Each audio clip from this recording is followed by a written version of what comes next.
இயற்கை காதலர் இல்லை இல்லை இயற்கை காவலர். நொய்யலாறு நொந்து போனதை மீட்டு வரும் சிறுதுளியின் F3 திட்டத்தில் இணைந்து மியாவாக்கி முறையில் 3 லட்சத்திற்கும் மேற்பட்ட மரங்களை நட்டு அடர்வனம் உருவாக்கியவர். பொறியாளர், புகைப்படக் கலைஞர், இன்னும் எத்தனை ஐயா தங்கள் பரிணாமம். இத்தனைக்கும் மேலாய் சிறுதுளி என்கிற அந்த ஒற்றை முகவரி போதாதா தாங்கள் யார் என்பதை உலகத்திற்கு அறிமுகம் செய்ய? வாருங்கள் திரு சந்திரசேகர் அவர்களே, தங்களது செயல்பாட்டு அனுபவ உரையை தருவதற்கு அரங்கதிரும் கரவொலி உங்களை வரவேற்கிறது.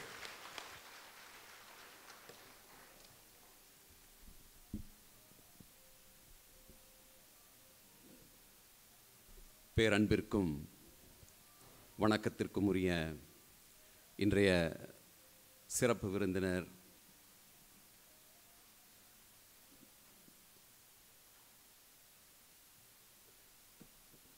பத்மஸ்ரீ கவிப்பேரரசு வைரமுத்து ஐயா அவர்களே, விழாவினை மிகச் சிறப்பாக தலைமையேற்று நடத்தி கொண்டிருக்கும் சக்தி குழுமத்தின் நிறுவனர்கள் சாதனையாளர் துரைசாமி ஐயா அவர்களே, அக்கா சாந்தி அம்மா அவர்களே, வனம் நிறுவனத்தின் தலைவர் உள்ளிட்ட ஏனைய அங்கத்தினர்களே, சிறுதுளியின் அறங்காவலர் எங்களை எல்லாம் வழிநடத்தும் பாசத்திற்குரிய வனிதா அம்மா அவர்களே, நண்பர்களே, இயற்கை ஆர்வலர்களே, உங்கள் அனைவருக்கும் எனது அன்பான வணக்கங்கள்.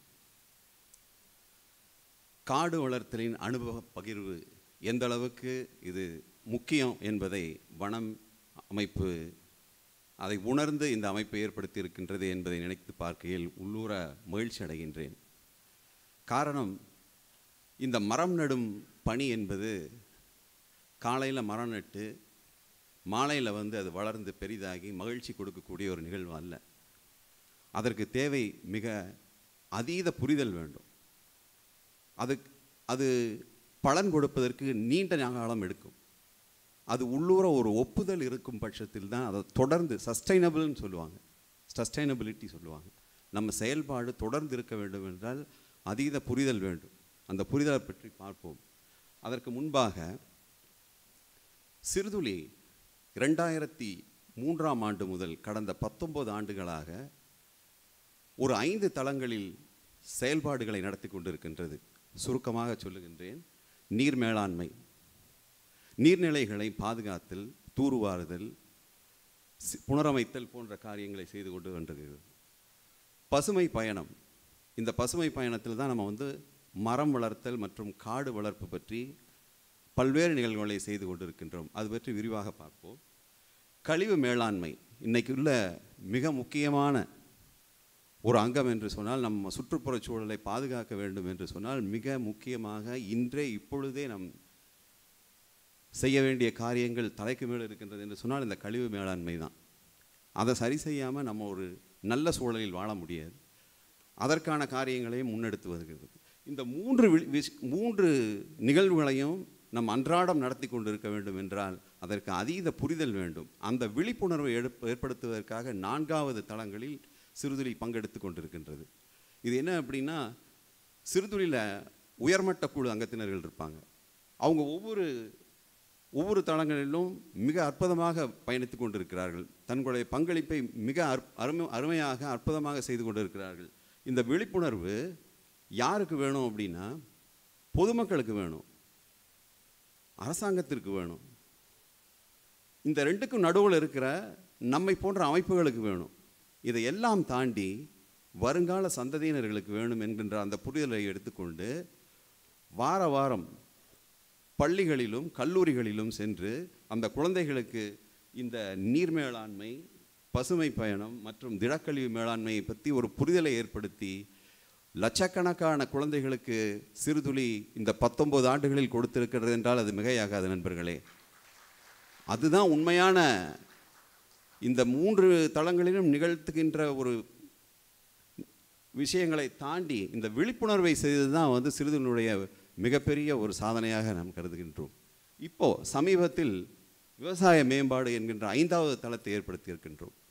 இது எதுக்கு அப்படின்னா, இன்றைக்கி இருக்கிற அந்த தொழில்நுட்பத்தை விவசாயிகளிடம் கொண்டு சேர்த்து அந்த மகசூலை அதிகரித்து அவர்களுக்கு அந்த அதிகப்படியான அந்த மகசூல் கிடைக்கும் பொழுது அதை சரியான விலையில் சந்தைப்படுத்தி அவர்களுடைய வாழ்வை மேம்படுத்த வேண்டும் என்கின்ற ஒரு உன்னதமான ஒரு எண்ணத்திலே விளைந்தது தான் இந்த விவசாய மேம்பாடு.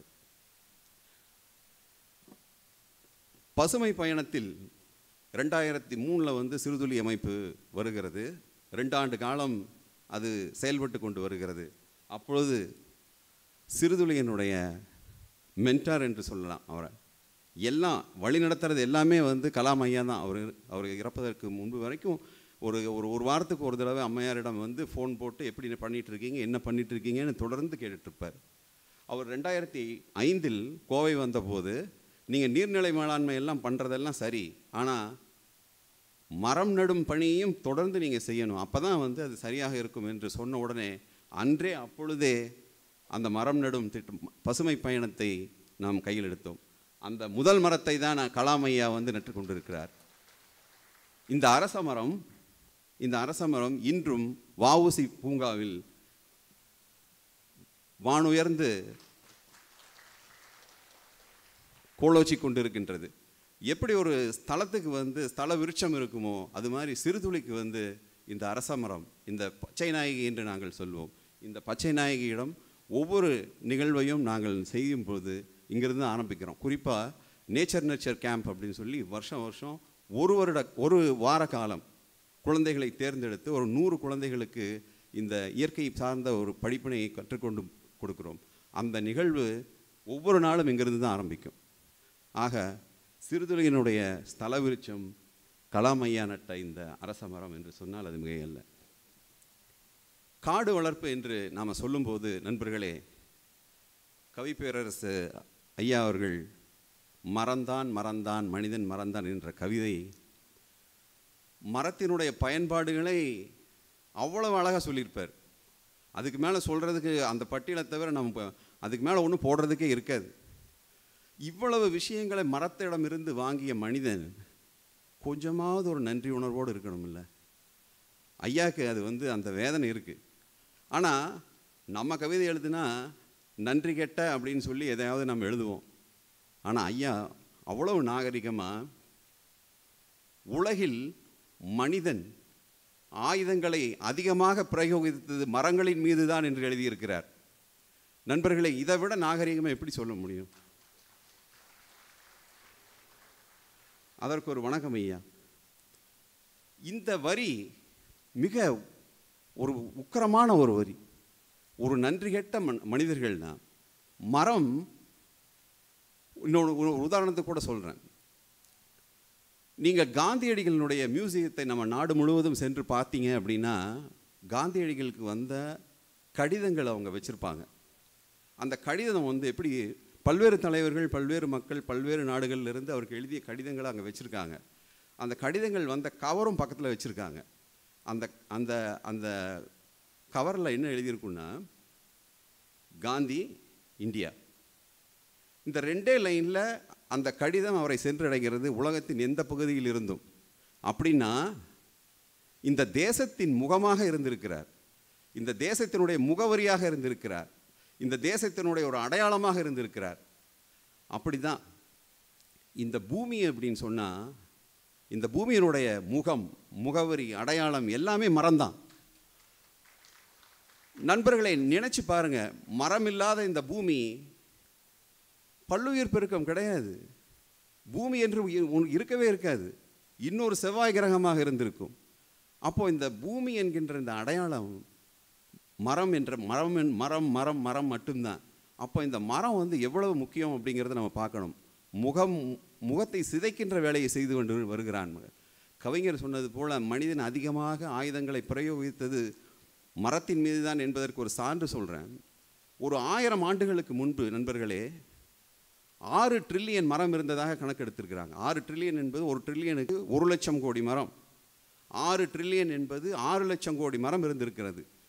ஆனால் ஒரு 1000 ஆண்டுகளுக்கு முன்பு அது வந்து 3 லட்சம் கோடி மரங்களாக குறைந்திருக்கிறது. பாதிக்கு பாதி வெட்டிட்டோம், மனிதனின் தேவைகளுக்காக வெட்டியிருக்கோம். அதுலேயும் அந்த 3 லட்சம் கோடி மரங்கள் குறைந்ததில்லை.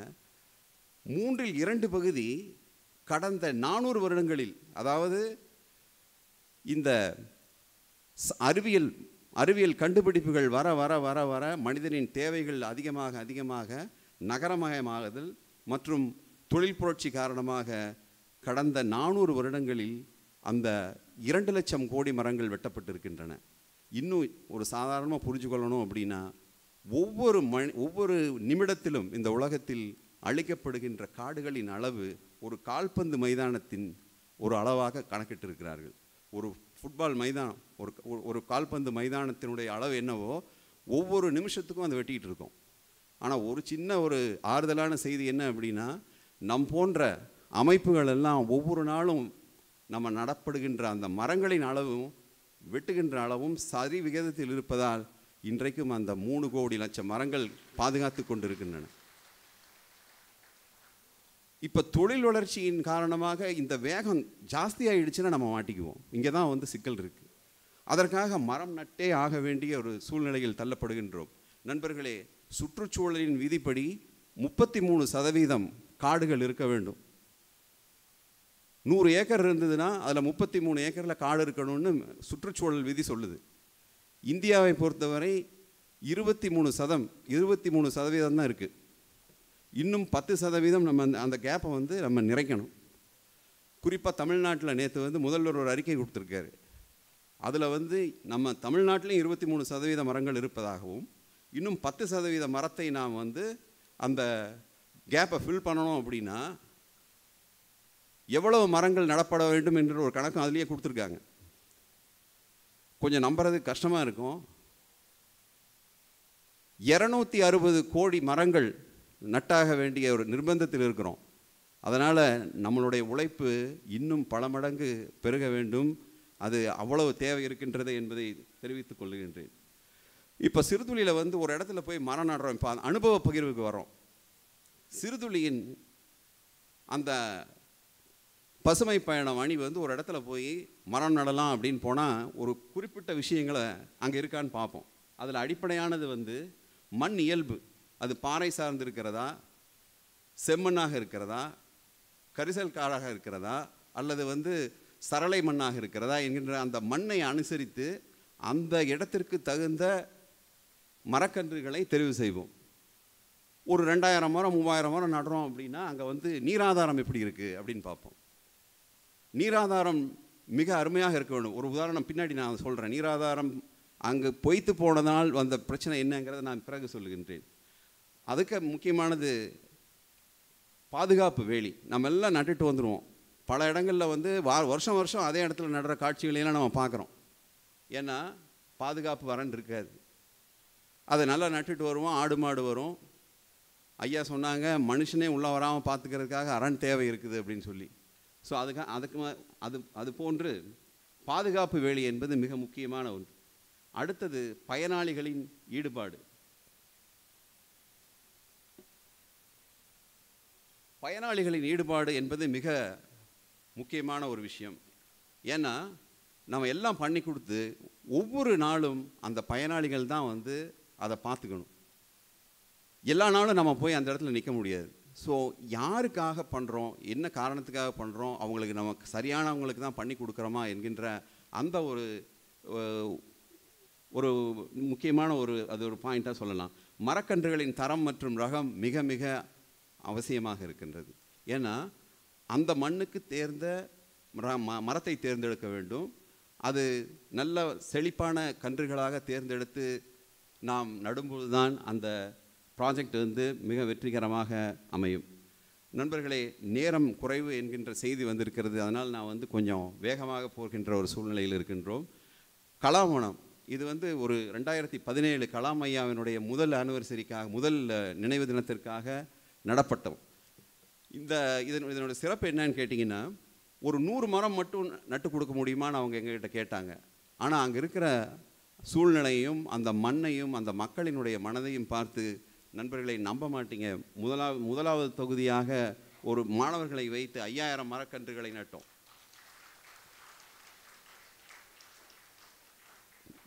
கிட்டத்தட்ட ஒரு 3-4 மாதங்களில் இந்த அதீத வளர்ச்சியை பார்த்து அவங்களே சொன்னாங்க, எவ்வளவு இடம் வேணாலும் எடுத்துக்கங்க அப்படின்னு சொல்லி, எவ்வளவு மரம் வேணாலும் நடுங்க, 140 ஏக்கரில் எங்களுக்கு 40 ஏக்கர் மட்டும் விட்டு 100 ஏக்கரில் நீங்கள் வந்து மரம் வச்சு கொடுங்கன்னு சொல்லி அவ்வளோ ஆர்வமாக கேட்டார்கள். நண்பர்களே, கிட்டத்தட்ட ஒரு வருட வளர்ச்சியில் முதல் பகுதி ஒரு அடர்ந்த காடாக இருந்தது.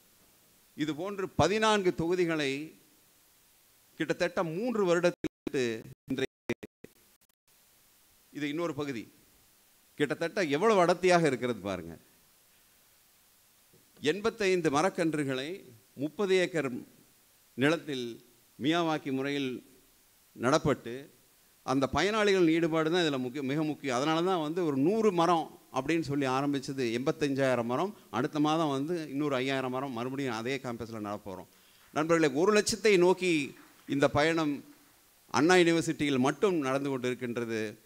ஒரு தடவை வந்து கலாம் ஐயா கேட்டார், உங்கள் பிறந்த நாளுக்கு அம்மா கேட்டாங்க, உங்கள் பிறந்த நாளுக்கு என்ன பரிசு வேணும் அப்படின்னு சொல்லி. ஐயா சொன்னாங்க, ஒன்றும் வேண்டாம், ஒரு 1 லட்சம் மரம் மட்டும் நடுங்க அப்படின்னு சொல்லி. ஐயாவின் கனவு அவர் மிகவும் விரும்புகின்ற ஒரு கல்லூரி வளாகத்திலேயே உருவானது என்பதை பெருமையோடு சொல்லிக் கொள்ளுகின்றோம். நம்ம ஒரு அடி எடுத்து வச்சா போதும். எப்படி ஒரு தாய் வந்து எங்கே ஒரு அடி வைக்கும்போது குழந்தை விழுந்துருமோன்னு சொல்லி பதறி ஓடி வந்து எப்படி கையை பிடிச்சி அந்த தாய் தூக்குவாளோ, அது மாதிரி இயற்கை அன்னை அந்த 100 மரம் அப்படின்னு சொல்லிட்டு நம்ம அதை எடுத்து ஒரு எடுத்து வச்சோம்னா இயற்கை எண்ணெய் 1 லட்சம் மரத்துக்கு நம்ம கூட்டிகிட்டு போகிறோம். அதுதான் நண்பர்களே இயற்கை எண்ணெயினுடைய ஒரு இது. கவிஞர் மொழி படத்தில் ஒரு பாடலில் ஒரு வரி எழுதியிருப்பார், இயற்கையின் மொழிகள் புரிந்து விடில் அப்படின்னு சொல்லி, மனிதருக்கு மொழியே தேவையில்லை அப்படின்னு. அந்த இயற்கையின் மொழியை புரிந்தவர்கள் தான் நாமெல்லாம். நீங்கள் யோசித்து பார்த்தீங்கன்னா, நீங்கள் மரம் நடும்போது அது எப்படியெல்லாம் பரிணமித்து எப்படியெல்லாம் வந்து மிக வெற்றிகரமாக வந்தது. நம்மளுடைய அந்த உழைப்பை தாண்டி நம் கண்ணுக்கு தெரியாத ஒரு கரம் நம்மளை எப்படியெல்லாம் அழைத்து சென்றது என்பதை ஒவ்வொருவருக்கும் அந்த அனுபவம் இருக்கும். அதை தான் வந்து கவிஞர் வந்து இயற்கையின் மொழிகள் புரிந்து விடல்னு சொல்லியிருக்காரு. இந்த தலைப்பில் சென்ற ஆண்டு 3 மணி நேர ஒரு கருத்தரங்கமாக சிறுதுளி சென்ற ஆண்டு நடத்தியது. அடுத்தது விடுதலை பசுமை பயணம். இது வந்து மத்திய சிறைச்சாலை நகரின் மையப்பகுதியில் கிட்டத்தட்ட 13 இது போன்று மிக மோசமாக இருந்த ஒரு இடத்தை இப்படி மாற்றி இருக்கின்றோம். 13,000 மரக்கன்றுகள் மத்திய சிறைச்சாலையில் அவினாசி ரோட்டுக்கு மிக அருகிலே இருக்கின்றது. 5 ஏக்கர் நிலப்பரப்பில் அந்த டிஐஜி சொல்லுவார், சார் நீங்கள் வந்து இந்த மரம் நட்ட பிறகு இந்த கைதிகள் எல்லாம் இந்த வேலையை செய்கிறாங்க, அவங்களுடைய மனநிலையே மாறிடுச்சு, இப்போ அவங்க பேசுகிறது எல்லாமே வந்து ரொம்ப ரொம்ப பாசிட்டிவாக இருக்குது, இயற்கை வந்து இப்படி ஒரு மாற்றத்தை கொண்டு வருமா அப்படின்னு சொல்லி ஒரு தடவை சொன்னார். அப்புறம் அந்த சிறைவாசிகளை பார்க்க வருகின்ற குடும்பங்களும் அவங்கள பார்த்துட்டு போகும்போது இந்த இடத்துல வந்து கொஞ்சம் இளைப்பாரி விட்டு அசுவாசப்படுத்தி கொண்டு செல்கிறாங்க, அதை பார்க்குறக்கே நல்லா இருக்குது அப்படின்னு சொல்லி. நண்பர்களை, நம்ம மரம் நடுவதும் மாத்திரம் நம்மளுடைய வேலையாக இருக்கலாம், ஆனால் அது கொடுக்கின்ற அந்த தாக்கம் அதுதான் இங்கே நம்ம பேசிகிட்டு இருக்கோம். அதுதான் அதீதமானது. அண்ணா யூனிவர்சிட்டியில் ஒரு கருத்தை நான் சொல்ல மறந்துட்டேன். அந்த முதல் நாள் வந்து ஒரு 250 மாணவர்கள் வந்து அதில் பங்கேற்பாங்க, ஒரு 500 மாணவர்கள் கூட இருப்பாங்க. ஆனால் அதுக்கு அடுத்ததெல்லாம் வந்தது பார்த்திங்கன்னா ஒரு 2-3 பேர் தான் வந்தாங்க. ஆனால் நாளாக ஆக அந்த மாற்றங்கள் அங்கே நடக்கிற பயோடைவர்சிட்டி, பல்லுயிர் பெருக்கம், இதையெல்லாம் பார்க்க மாணவர்கள் வரவு அதிகமாகி பசுமை போராளிகள், கிரீன் வாரியர்ஸ் அப்படின்னு சொல்லிட்டு ஒரு குழு அமைத்து, நம்ப மாட்டீங்க நண்பர்களே, இன்றைக்கு 250க்கும் மேற்பட்ட மாணவர்கள் இது போன்ற கூட்டங்களை நடத்தி கொண்டிருக்கின்றார்கள். இதுதான் உண்மையான ஒரு மாற்றம் என்பது. அடுத்ததாக பாரதிவனம். பாரதியார் பல்கலைக்கழகத்தில் விழிப்புணர்வு ஏற்படுத்துவதற்காக, மரம் பற்றிய விழிப்புணர்வு ஏற்படுத்தப்பட வேண்டும் என்பதற்காக 10,000 மரக்கன்றுகளை 3 பல்கலைக்கழகத்திலிருந்து 20 கல்லூரிகளுக்கு மேல் தெரிவு செய்து 5,000 மாணவர்களை வரவழைத்து ஒரு மாணவருக்கு 2 மரக்கன்றுகள் வீதம் வெறும் 3 நிமிடத்தில் இப்படி 5000 பேர் ஒரே இடத்துல நின்று வெறும் 3 நிமிடத்தில் மரக்கன்றை நட்டு, இது ஒரு வருடத்துக்கு பிறகு, இது பார்த்திங்கன்னா 2019 ஜூலை 22 அது அந்த 25ஆம் தேதி நடுறோம். சரியாக ஒரு வருடத்தில் அந்த மரக்கலராக இருக்கிற மர நிலத்தில் இருக்கிறது இப்போ எப்படி பசுமையாக இருக்கின்றது என்பதை இங்கே பார்க்க முடியும். அடுத்தது எஸ்பிபி வனம். இதுவும் இந்த நான் சொல்கிற இந்த வனங்கள் எல்லாம் ஒவ்வொரு முறையிலே ஒரு தனித்துவம் வாய்ந்ததாக இருக்கின்றது. எஸ்பிபி வனத்தை பற்றி சொல்லணும்னா உண்மையிலேயே 1 மணி நேரம் வேணும், அவ்வளவு விஷயங்கள் இருக்கின்றது. ஆனால் நேரமின்மை காரணமாக உங்களுக்கு இதை நான் அப்படி இந்த அளவுக்கு இருந்தது. பத்மஸ்ரீ இசை ஜாம்பவான் எஸ்பிபி ஐயா மறைந்த போது நம்ம வீட்டில் ஒருத்தர் மறைந்ததாகத்தான் நம்ம எல்லாருமே உணர்ந்தோம். இப்படி ஒரு மனிதன் ஒரு 50 ஆண்டு காலம் நம்ம வீட்டில் ஒருத்தராக வாழ்ந்த ஒரு மனிதர், அவர் நம்மை விட்டு பிரிவதற்கு சற்று ஒரு சில மாதங்களுக்கு முன்பாக ஒரு வீடியோ பதிவு அதை பார்க்க நேர்ந்தது. அவர் சொன்னார், இயற்கையை நம்ம உதாசீனப்படுத்துகிறோம், இயற்கையிடமிருந்து எல்லாம் வாங்கிக்கிறோம், அதுக்கு திருப்பி நம்ம ஒன்றும் பண்ணுறதில்ல, மாறாக உதாசீனப்படுத்தி அதை நம்ம ரொம்ப கேவலப்படுத்துகிறோம். அது மட்டும் ஒரு நாள் திருப்பி அடிச்சதுன்னா நம்மளால் தாங்க முடியாது. உண்மை நண்பர்களே, சுனாமி வந்திருக்கு, நிலநடுக்கம் வந்திருக்கு, வெள்ளம் வந்திருக்கு, என்ன பண்ண முடிஞ்சது? ஒன்றும் பண்ண முடியல. அப்போ அவர் சொல்கிறாரு, இயற்கையை போற்றுங்க அப்படின்னு சொல்லி ஒரு ரிக்வெஸ்ட் கொடுக்குறாரு. அப்போ சிறுதுளி பாஷையை பேசுகிறாரு, என்னது இது இயற்கையை போற்றுங்கிறாரு, இசை ஜாம்பவானாக இருக்கார், நம்மளோடு 50 ஆண்டு காலம் வாழ்ந்திருக்காரு, இவருக்கு ஒரு நல்ல ஒரு அர்ப்பணிப்பு கொடுக்கணும், இவருக்கு என்ன செய்யலாம் அப்படின்னு சொல்லி உயர்மட்ட குழு ஆலோசித்த போது விழுந்தது தான் எஸ்பிபி வனம். இந்த இசையையும் இந்த மரத்தையும் எப்படி இணைப்பது என்பதை யோசித்த போது எழுந்த ஒரு எண்ணம் தான் இந்த இசை குறியீடு வடிவில் ஒரு நடைபாதை அமைத்து, ட்ரிபிள் கிளிஃப் என்று சொல்லுவார்கள், இதை நடைபாதை அமைத்து இதை சுற்றியும் அவர் வாழ்ந்த 74 வருடங்களை பிரதிபலிக்கும் விதமாக 74 மரங்கள், அந்த மரங்கள் எல்லாம் இசைக்கருவி செய்ய பயன்படுத்தப்படும் மரங்கள்.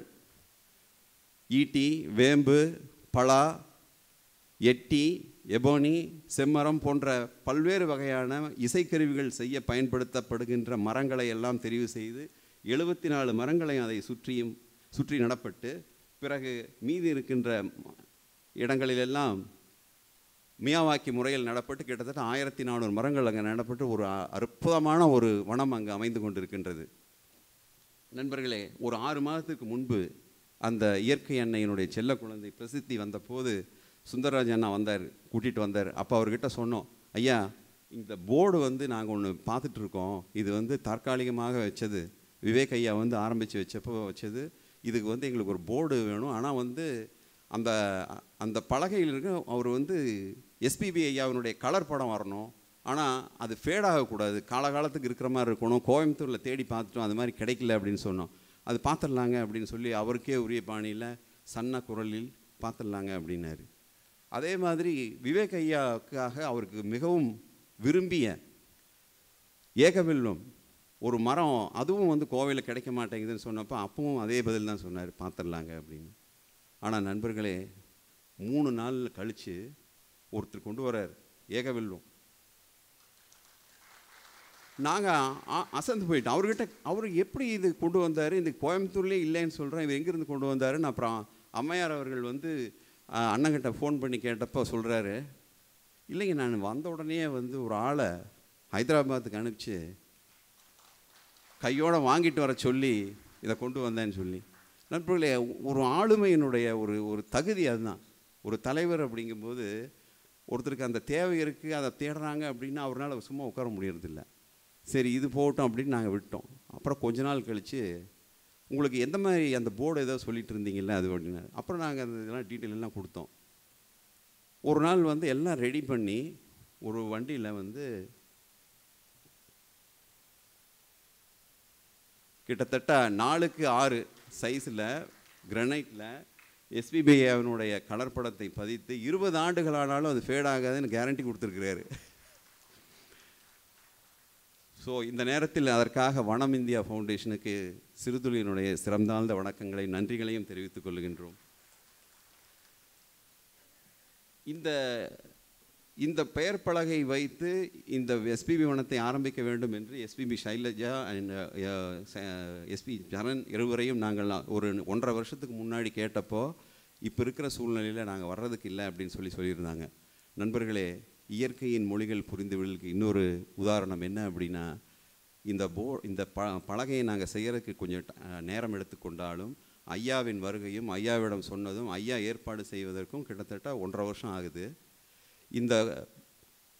இந்த பெயர் பலகை ரெடியாகி இதை நாங்கள் ஃபிக்ஸ் பண்ணுறோம். 2 நாளைக்கு முன்னாடி ஒரு தகவல், சைலஜா அவர்களும் எஸ்பி சரண் அவர்களும் இங்கே ஒரு கச்சேரிக்கு வர்றாங்க அப்படின்னு சொல்லி. அப்போ அவங்கக்கிட்ட கேட்டோம், நீங்கள் இது மாதிரி வரீங்கன்னு கேள்விப்பட்டோம், வர முடியுமா அப்படின்ட்டு. அவங்க நாங்கள் ஏற்கனவே ஒரு வாய்ப்பை விட்டுட்டோம், கண்டிப்பாக வரோன்னு சொல்லிவிட்டு 2 பேரும் வருவதற்கும் அந்த பலகையை சரியாக நாங்கள் பொருத்தி வைப்பதற்கும் அப்படி ஒரு நேரம். இன்னைக்கு முடியுது, நாளைக்கு காலையில் வந்து அவங்க திறக்கிறாங்க. யாரை வைத்து செய்ய வேண்டும் என்று நாங்கள் நினைத்தோமே அது வந்து தானாக அவ்வளவு அற்புதமாக நடந்தது. இது எல்லாத்த விட இன்னொரு சிறப்பு என்றால், மறுபடியும் இயற்கையின் மொழிகள் புரிந்துவிடலுக்கு இன்னொரு உதாரணம் வந்து எஸ்பிபி சரண் வந்து அந்த வனத்துக்குள்ளே வரும்போது நம்பவே முடியாத நண்பர்களை, பன்னீர் தெளித்த மாதிரி அப்படி ஒரு மலை தூவல் வேறு. அவருடைய வருகையை அவங்க அப்பா வந்து அங்கீகரிக்கிறார். சிலுத்துக்கும் இதை நீங்கள் சொல்லும்போது நீங்கள் அங்கே இருந்தீங்கன்னா சிலுத்தும். இப்படி தான் நாங்கள் வந்து இயற்கையோடு பேசிக்கொண்டு இருக்கிறோம். நீங்களும் பேசிக்கொண்டு இருப்பீர்கள் அல்லது இனிமேல் கவனிப்பீர்கள். அதற்காகத்தான் சொல்லுகின்றேன்.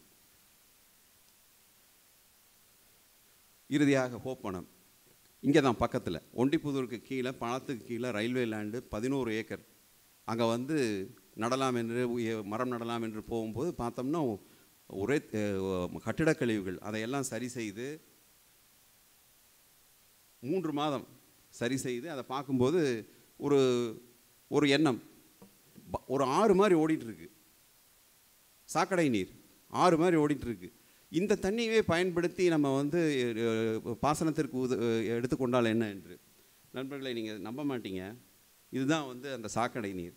அதை அப்படியே வந்து ஒரு மணல் ஃபில்டர் மாதிரி பண்ணி ஒரு பார்ஷியலாக கொண்டு வந்து இந்த 2 தொட்டிகளை வச்சு அந்த தொட்டியில் வந்து ஓரளவுக்கு ஃபில்டர் பண்ணி அந்த தொட்டியில் நிறச்சி அதிலிருந்து பம்ப் ஒன்று போட்டு 11 ஏக்கருக்கும் நீர்ப்பாசனம் செய்து, அது வந்து நாங்கள் எதிர்பார்த்ததை விட எப்படி வந்து ஒரு ஹார்லிக்ஸ் ஒரு பூஸ்ட்டு எப்படி குடித்தா ஒரு தெம்பு வருமோ அப்படி இருக்கும்.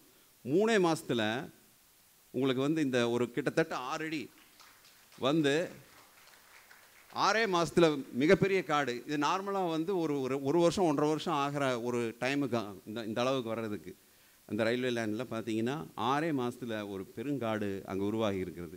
2000 வந்து கரடு முரடாக இருக்கிறது. 2001 அது சரி செய்யப்பட்டு மர நடவு நடக்கிறது. 2002 ஒரு வருஷத்தில் அடர்ந்த காடு உருவாகிறது. இது உண்மையிலேயே வந்து தமிழகத்திலே கழிவு நீரை பயன்படுத்தி இவ்வளவு பெரிய நிலப்பரப்பில் ஒரு மியாவாக்கி காடு இருக்கின்றது என்றால் நண்பர்களே, அது நிச்சயமாக ஒண்டிப்புதூர், நம்முடைய கோவை, நம்முடைய கொங்கு ஏரியா மட்டும்தான் அப்படின்பதை தெரிவித்துக் கொண்டுகின்றேன். இதான் முக்கிய அம்சங்கள். 30,000 மரக்கிணற்றுகள், 11 ஏக்கர் கழிவுநீர் பாசனம், இதெல்லாம் நம்ம பண்ணிகிட்டு இருக்கோம். மரம் நடுறோம், எல்லாம் சரி. நண்பர்களே, ஒரு பையன் படிக்கிறான் அப்படின்னா, நல்லா படிக்கிறான், காலையில் எந்திரிச்சு படிக்கிறான், ஹார்ட் ஒர்க் பண்ணுறான், எல்லாம் சரி. தம்பி மார்க் என்னப்பா அப்படின்னு கேட்போம்ல. மார்க்கை சொன்னால் அவன் படித்தானா என்ன பண்ணாங்கிறது தெரிஞ்சு போயிடும். அது மாதிரி தான் இப்போ நம்ம பண்ணுற இந்த மர நடும் வேலைகளை எல்லாம் சரியாக இருக்கான்னு சொல்லி பார்க்கலான்னு சொல்லி குமரகுரு விவசாய கல்லூரியில் நாங்கள் அணுகிய போது அவர்கள் வந்து ஒரு 10 முதுகலை மாணவர்களை அனுப்பி அவங்க வந்து நிறைய தகவல்களை ஒரு 10 நாள் தங்கியிருந்து அந்த தகவல்களை எல்லாம் திரட்டி எங்களுக்கு வந்து ஒரு ரிப்போர்ட் கொடுத்தாங்க. அந்த ரிப்போர்ட்டினுடைய சாராம்சம் என்ன அப்படின்னா, சுமார் ஒரு 4 டிகிரி டெம்பரேச்சர் வந்து கம்மியாக இருக்குது மியாவாக்கி காடுகளின் அருகிலே. பல்லுயிர் பெருக்கம் ஏராளமாக உயர்ந்திருக்கிறது. நிலத்தடி நீர் மட்டம் ஐயா சொன்ன மாதிரி நிலத்தடி நீர் ஏராளமாக உயர்ந்திருக்கின்றது. கார்பன் சீக்வஸ்ட்ரேஷன் என்று சொல்வார்கள், கார்பன் உட்கொள்ளுதல். மரங்கள் வந்து அங்கே இருக்கிற கார்பனை வாங்கிட்டு சுத்தமான காற்றை அது கொடுத்து கொண்டு இருக்கின்றது. மேம்பட்ட சுற்றுச்சூழல் இருக்கின்றது. நண்பர்களே, பசுமை பயணத்தில் இதுவரை 40க்கும் மேற்பட்ட இடங்களில் மியாவாக்கி காடுகளும், எண்ணற்ற இடங்களில் கோவை மாநகரை சுற்றி கிட்டத்தட்ட 4 லட்சம் மரக்கன்றுகளையும் நட்டு இந்த 19 ஆண்டு காலத்தில் இரண்டும் சேர்த்து கிட்டத்தட்ட 7 லட்சம் மரங்களுக்கு மேல் நடப்பட்டு பசுமை போர்வையை அதிகரித்து கொண்டிருக்கின்றோம். நண்பர்களை, ஒன்று சொல்லி விடைபெறுகின்றேன். ஒரு குடும்பத்தில் 3-4 குழந்தைகள் இருந்தாலும் வயது வரும்போது பல காரணங்களுக்காக அந்த வீட்டை விட்டு பயணிப்பார்கள். தொழிலுக்காகவோ அல்லது வெளிநாடு போய் படிக்கிறதுக்காகவோ எல்லாம் போடுவாங்க. ஆனால் அந்த தாய் தன்னுடைய ஒரு பிள்ளையை மட்டும் தன்னோடு இருந்தால் பரவாயில்ல அப்படின்னு நினைக்கும். அந்த பிள்ளையும் அம்மாவுக்கு இருந்து பணிவிடை செய்கிறதுக்கு விரும்பி எவ்வளோ பிரச்சனைகள் இருந்தாலும் இருக்கிற ஒரு சூழ்நிலையை நம்ம பார்ப்போம். அப்படித்தான் நண்பர்களே, உலகத்தில் 750 கோடிக்கு மேலாக மக்கள் இருந்தாலும் ஒரு சில லட்சம் மக்களை மட்டும்தான் பூமி தாய், இயற்கை அன்னை தன்னோடு வைத்து கொள்ளுகிறாள். ஹேண்ட் பிக்டுன்னு சொல்லுவாங்க. அப்படி அவளால் தேர்ந்தெடுக்கப்பட்ட மக்களில் சில பேர் இந்த அரங்கத்தில் நாம் இருக்கின்றோம். பெருமை கொள்ளுவோம். இயற்கை தாய் தேர்ந்தெடுத்த சிறப்பு குழந்தைகள் நாம். அவளோடு கதகதப்பில் இருப்போம், அவள் கைப்பிடித்து நடப்போம். நடக்கும்போது அந்த பசுமை பயணத்தில் மரங்களை நடுவோம், மகிழ்ந்திருப்போம். வரும் சந்ததியினருக்கு ஒரு நல்ல சூழலை ஏற்படுத்தி நாம் விடைபெறுகின்றேன். நன்றி நண்பர்கள். நன்றி ஐயா.